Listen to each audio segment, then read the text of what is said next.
بسم اللہ والحمد للہ والصلاة والسلام علی رسول اللہ اعوذ باللہ السمیع العلیم من الشیطان الرجیم بسم اللہ الرحمن الرحیم یا ایہا الذین آمنوا کتب علیکم الصیام کما کتب علی الذین من قبلکم لعلکم تتقون صدق اللہ العظیم۔ محترم ناظرین کرام، پروگرام ستارہ حرم کے ساتھ آپ کا میزبان ڈاکٹر مسعود قاسم آپ کی خدمت میں حاضر ہے۔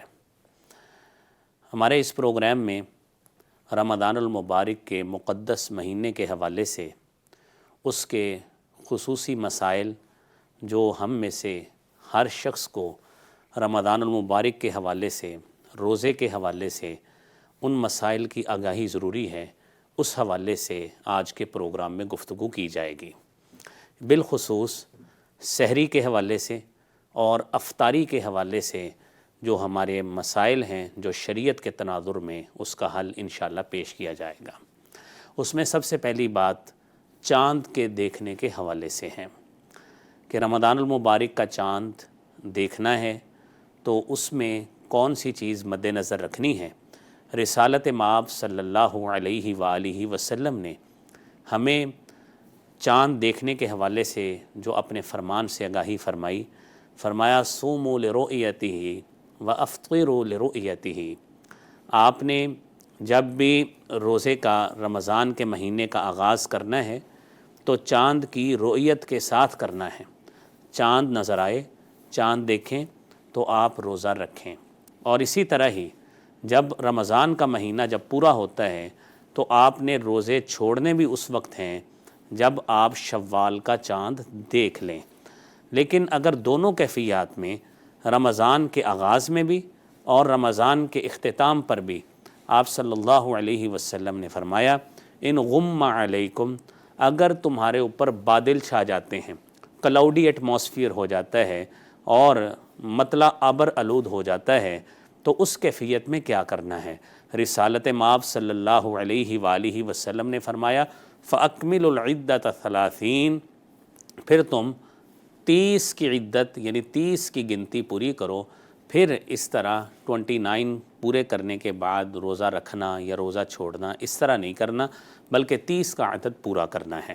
تو محترم ناظرین، سب سے پہلا مسئلہ یہ ہوا کہ ہمیں چاند کی رؤیت، اس کو دیکھنا، اس حوالے سے ہمیں یقینی خبر حاصل ہونی چاہیے۔ رمضان المبارک کے حوالے سے دوسرا اہم مسئلہ وہ ہے نیت کے حوالے سے۔ سیدہ حفصہ رضی اللہ تعالی عنہ ام المومنین بیان فرماتی ہیں، نبی کریم صلی اللہ علیہ وآلہ وسلم نے فرمایا من لم یجمع الصیام قبل اللیل فلا صیام لہ، جو شخص ایک رات پہلے نیت نہیں کرتا فلا صیام لہ، اس شخص کا کوئی روزہ نہیں ہے۔ محترم ناظرین کرام، آپ کو یہ جاننا ضروری ہے کہ شریعت مطہرہ میں کوئی عمل ایسا نہیں ہے جس کی بنیاد خلوص نیت پر نہیں ہے، بلکہ صحیح بخاری کی جو پہلی حدیث ہے وہ تو حدیث کا آغاز ہی ان الفاظ کے ساتھ ہے انما الاعمال بالنیات، کہ اعمال کا دار و مدار نیتوں پہ ہے۔ گویا اگر ہماری نیت خالص ہے، نیت صاف ہے، نیت میں خلوص موجود ہے، سنسیریٹی موجود ہے، تو ہر حوالے سے ہمارا عمل وہ اللہ کے ہاں قابل قبول اور اس کو اللہ کے ہاں انٹرٹین کیا جائے گا۔ تو اگر ہم ایک رات قبل اس کی نیت نہیں کرتے، اور وہ نیت کا طریقہ یہ ہے کہ ہم نے اس کے لیے تیاری کی، ہم نے سالن وغیرہ کھانے کا اہتمام، یا جو بھی صبح کے وقت سحری کے وقت کھانا ہے اس کا اہتمام اگر ہم نے کیا ہے، تو یہ ہماری جو پریپریشن ہے، ہماری تیاری ہے، یہ بہترین نیت کا عملی ثبوت ہے۔ نیت کا بہترین عملی ثبوت اسی تیاری کی صورت میں ہے۔ تو دو باتیں مسائل کے حوالے سے بڑی اہمیت کی حامل۔ تیسرا مسئلہ ہے سحری کھانے کے حوالے سے۔ رسالت مآب صلی اللہ علیہ وآلہ وسلم نے فرمایا تسحروا، سحری کیا کرو، فإن فی السحور برکہ، کیونکہ سحری کھانے میں برکت ہے۔ سحری کے بغیر روزہ رکھنا، یہ شریعت مطہرہ میں اس کو اس طرح انٹرٹین نہیں کیا گیا جس طرح سحری کے ساتھ کیا گیا ہے۔ اب سحری کھانا، نبی کریم صلی اللہ علیہ وآلہ وسلم نے فرمایا کہ فصل ما بین صیامنا و صیام اہل الکتاب اکلۃ السحر، کہ ہمارے روزے، مسلمانوں کے روزے اور اہل کتاب کے روزے، ان میں بنیادی فرق یہ ہے کہ وہ سحری کھانے کا فرق۔ ہم لوگ مسلمان امت محمدیہ کے لوگ سحری کھاتے ہیں، اور جو یہود و نصارہ تھے، اہل کتاب تھے، وہ سحری نہیں کھاتے تھے۔ تو نبی کریم صلی اللہ علیہ وآلہ وسلم نے یہ فرق بھی بتا دیا۔ اب یہ سحری کھانا یہ کس وقت کھائی جائے؟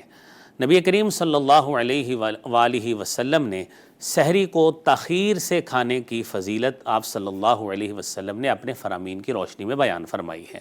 گویا آخر وقت میں ہمیں، یعنی جب کلوزنگ ٹائم ہے، جس طرح حدیث میں آتا ہے حتیٰ یتبین لکم الخیط الابیض من الخیط الاسود من الفجر، کہ آپ نے کھانا اور پینا اس وقت تک ہے جب یہ دونوں سیاہ دھاگا یہ بلیک دھاگے سے، کالے دھاگے سے واضح نہیں ہو جاتا، اس وقت تک آپ نے سحری کو جاری رکھنا ہے۔ اور آپ صلی اللہ علیہ وسلم نے ہماری ریلیکسیشن کے لیے اور ہمیں سہولت دینے کے لیے یہ بھی فرمایا اذا سمع احدکم النداء، اگر تم میں سے کوئی شخص اذان کو سنتا ہے، کیونکہ حدیث میں آتا ہے کہ آپ نے اس وقت تک کھانا ہے جب تک عبداللہ ابن ام مکتوم اذان نہیں دے دیتے، تو وہ اذان دیتے تھے فجر کی اذان، تو وہ کلوزنگ ٹائم تھا۔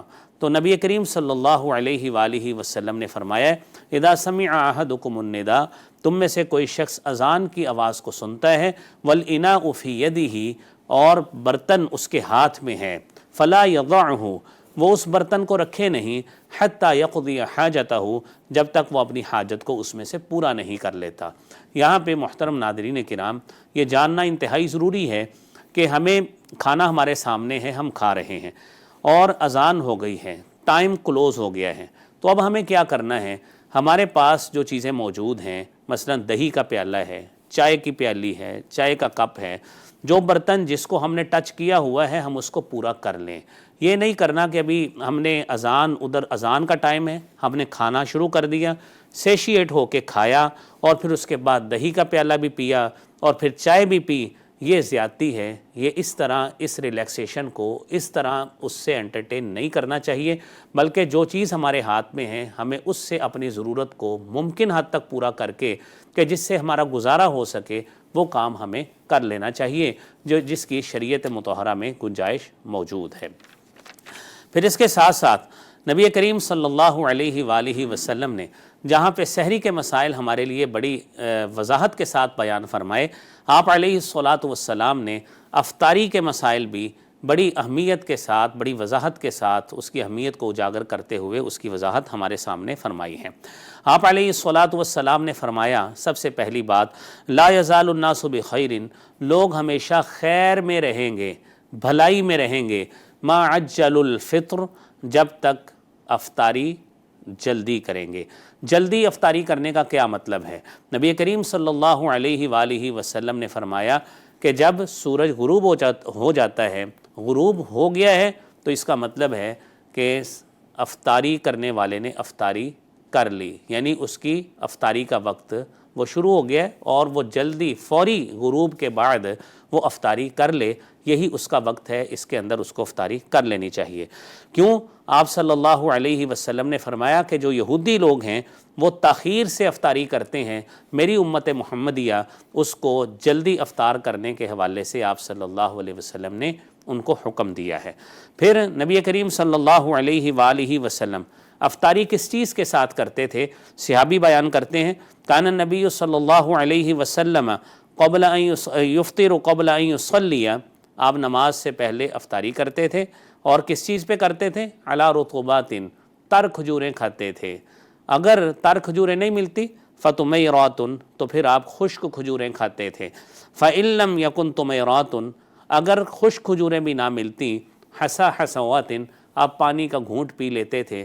تو یہ سنت مطہرہ یہی ہے۔ ہمارے ہاں عرف عام میں ایک بات موجود ہے کہ نمک سے افطاری کر لینی چاہیے، یہ چیز سنت سے ثابت نہیں ہے۔ ہمیں وہ کام کرنا چاہیے جو ترجیح نبی صلی اللہ علیہ وسلم نے بتائی۔ پہلے نمبر پہ آپ نے جو تر کھجور ہے آپ اس کو ترجیح دیتے تھے، نہیں ہے خشک کھجور مل گئی اس سے کر لیتے تھے، اگر وہ بھی نہیں ملی تو پھر اس کے بعد کیا کرنا ہے؟ آپ صلی اللہ علیہ وسلم آپ پانی کے گھونٹ پر گزارا فرماتے تھے۔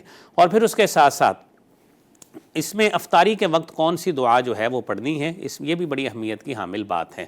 ہمیں افطاری کرنی ہے، بسم اللہ پڑھ کے ہم نے افطاری کی، اور افطاری کرنے کے بعد دعا جو سنن ابی داود میں موجود ہے، ذهب الظمأ وابتلت العروق وثبت الاجر انشاء اللہ۔ اس کا ترجمہ یہ ہے، ذهب الظمأ پیاس چلی گئی، وابتلت العروق رگیں تر ہو گئی، وثبت الاجر انشاء اللہ، اور اگر اللہ رب العالمین نے چاہا تو اجر بھی ثابت ہوگا۔ محترم ناظرین، یہ کچھ چیدہ مسائل ہیں جن کو ہمیں دوران روزہ مد نظر رکھنا ہے۔ اللہ کریم ہمیں ان مسائل کو سمجھ کر عمل کرنے کی توفیق عطا فرمائے۔ پروگرام ستارہ حرم کے ساتھ اپنے میزبان کو اجازت دیجیے۔ اللہ حافظ و ناصر۔